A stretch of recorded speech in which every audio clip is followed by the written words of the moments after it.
ஆனா இப்போ தமிழ்நாட்டுல வந்து இந்த சட்ட ஒழுங்கு சரியில்லை, கள்ளச்சாரம் விஷயம் வந்து போயிட்டு இருக்கு, ஆம்ஸ்டாங்கோட படுகொலை போயிட்டு இருக்கு, இதெல்லாம் இருக்குல்ல.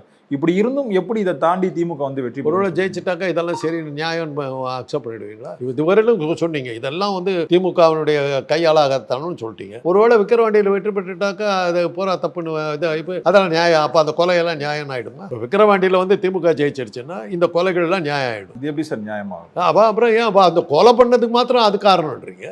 ஜெயிச்சிட்டாக்கா இல்ல இதெல்லாம் தாண்டி மக்கள் ஆதரவு அங்க திமுக இருக்கான்னு கேட்கறேன் சார்.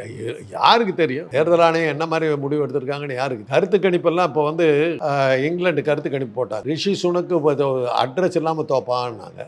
அட்ரஸ் இல்லாமல் தோத்தார். ஏன்னா அங்கே போய் மோடியோட கொள்கைகளை பேசின இருந்தாள். இப்போ கிளீனாக ஒழிச்சு கட்டிவிட்டார். வரலாறு காணாத தோல்வி, அப்பேற்பட்ட தோல்வி அந்த ஆள் கொடுத்தார். கருத்து கணிப்பில் போட்டாங்க, அட்ரஸ் இல்லாமல் தோப்பார் இந்த ஆள். அதே தான். ஆனால் அதே சமயத்தில் பிரான்ஸில் வந்து கருத்து கணிப்பு சரியா பாரு. இப்போ நம்ம நாட்டில் கருத்து கணிப்பை நம்ம கணக்குலேயே எடுக்க வேண்டியதில்லை. பாஜக எழுதி கொடுக்கறது தான் கருத்து கணிப்பு.